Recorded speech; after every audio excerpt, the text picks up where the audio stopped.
So well यह episode वहीं से स्टार्ट होता है जहाँ से पिछला वाला एपिसोड खत्म हुआ था। रुईकिंग और जीफ्यू के बीच में कुछ बातें हो रही होती हैं, तो जीफ्यू के लिए रोंग रुईकिंग एक रिजर्वेशन बुक करता है। जीफ्यू रुईकिंग से कहते हैं कि आप दुनिया में सबसे अच्छे हस्बैंड हो। तो यहाँ से हम कहानी को कंटिन्यू करते हैं। तभी रुईकिंग उसे कहता है कि मैं भी तुम्हारे साथ चलूंगा, और तभी उसको वांगसिया का कॉल आता है। यह देख रोंग रुईकिंग बहुत ज्यादा गुस्से में आ जाते हैं और कहते हैं कि मैं उसे ज्यादा से ज्यादा रेस्टोरेंट में जाने के लिए रोक सकता हूँ। और सीन चेंज होता है और हमें दूसरा दिन दिखा जाता है और वह रेस्टोरेंट के अंदर चले जाते हैं।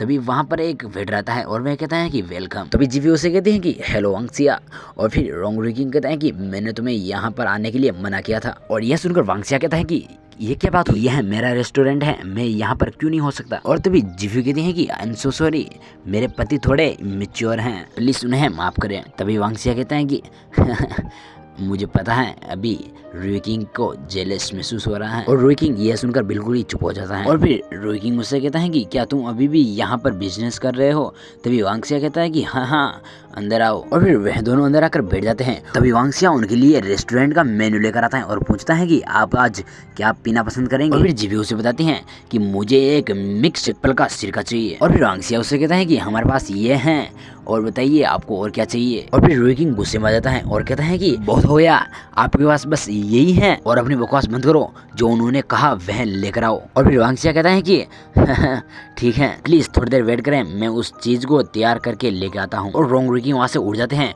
और जीफ्यू को कहते हैं कि मैं यहाँ से थोड़ी देर के लिए जाता हूँ और थोड़ी देर बाद वापस आता हूँ। और फिर जीफ्यू कहते हैं कि ओ ओके। और फिर हमें रेस्टोरेंट की पहली मंजिल दिखाई जाती है। वहाँ पर हमें यह दिखाया जाता है कि जीफ्यू के लिए वेटर कुछ चीज लेकर आ जाता है और वह कहता है कि हे प्रीटी गर्ल, आप अकेले हो, ये लो आपके लिए। और जीफ्यू कहते हैं कि थैंक यू। और फिर तभी वहाँ पर रोंग रुईकिंग आ जाता है और उसकी कॉलर पकड़कर उसे पीछे खींचता है। तभी वह कहता है कि अरे अरे अरे रोंग रुईकिंग तुम क्या कर रहे हो। और फिर रुईकिंग कहता है कि बकवास बंद कर। और फिर रोंग रुईकिंग उसे वहाँ से खींचकर एक कमरे के अंदर ले जाता है। तभी वह कहता है कि मुझे अंदर नहीं आना है, मैं अभी भी सिंगल हूँ, मुझे हमारे बीच कोई अफवाह नहीं चाहिए। और फिर रोंग रुईकिंग उस कमरे का दरवाजा बंद कर देता है।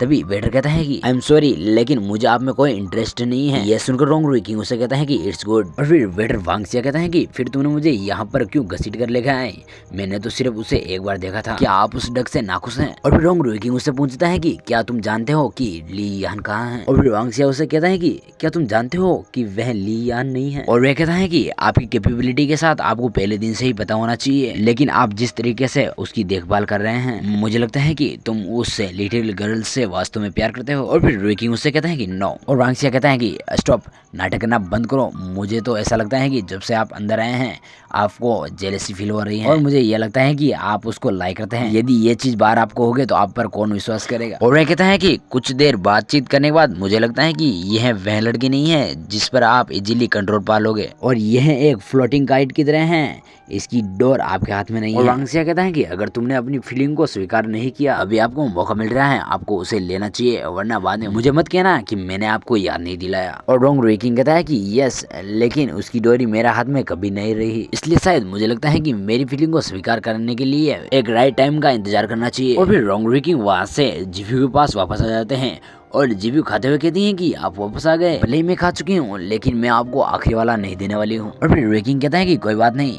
तभी वह जीफ्यू के मुंह के ऊपर कुछ लगा हुआ देखता है, वह उसको अपने मुंह से चाट लेता है और कहता है कि स्वाद ठीक है। और फिर जीफ्यू कहती है कि आप। और जीफ्यू कहते हैं कि जिसको मैं अपने मुंह में डालने वाली थी उसे आपको खाने की हिम्मत कैसे हुई। और फिर रोंग रुईकिंग कहता है कि आपका रिएक्शन ऐसा क्यों है। और फिर जीफ्यू कहते हैं कि तो फिर मेरा रिएक्शन कैसा होना चाहिए। और रुईकिंग कहता है कि नोवेल में नायिका शर्मा कर चिल्लाएगी, तुम क्या कर रहे हो, क्या तुम स्पीचलेस हो। और फिर जीफ्यू कहते हैं कि यह कोई नोवेल नहीं है। और फिर रुईकिंग कहते हैं कि कम से कम आप लिस्ट प्रेटेंड तो नहीं कर सकते। और रुईकिंग कहता है कि कुछ दिन बाद 5 दिनों की छुट्टियां होने वाली हैं, तो आप उसके अकॉर्डिंग अपने काम को बांट सकते हैं। और फिर जीफ्यू कहते हैं कि वाओ, हम कहाँ पर जा रहे हैं, क्या हम आउट ऑफ द कंट्री जा रहे हैं। मुझे सच में वेकेशन बहुत ही ज्यादा पसंद है, मुझे बताओ मुझे क्या प्रिपेयर करने की आवश्यकता है, होटल या फिर हम अभी स्ट्रेटेजी बना रहे हैं। और फिर रोंग रुईकिंग वहाँ पर चुप हो जाता है और सोचता है कि मेरे रोमांटिक स्वभाव ने उसे अभी भी इतना एक्साइटेड नहीं किया, वेकेशन क्या यह मेरी तुलना में कहीं ज्यादा आकर्षक है। और रोंग रुईकिंग जीफ्यू से कहता है और उसे कुछ दिखाता है और कहता है कि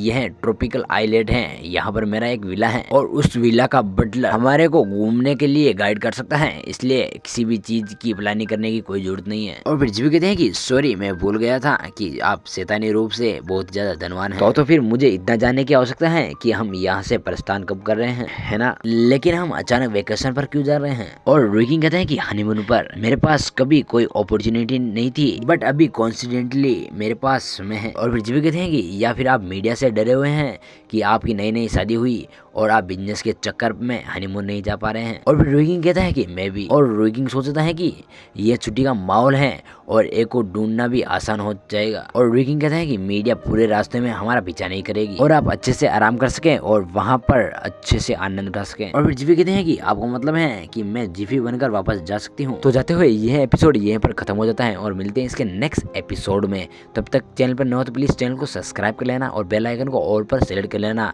इसके नेक्स्ट पार्ट को देखने के लिए। Thank you for watching.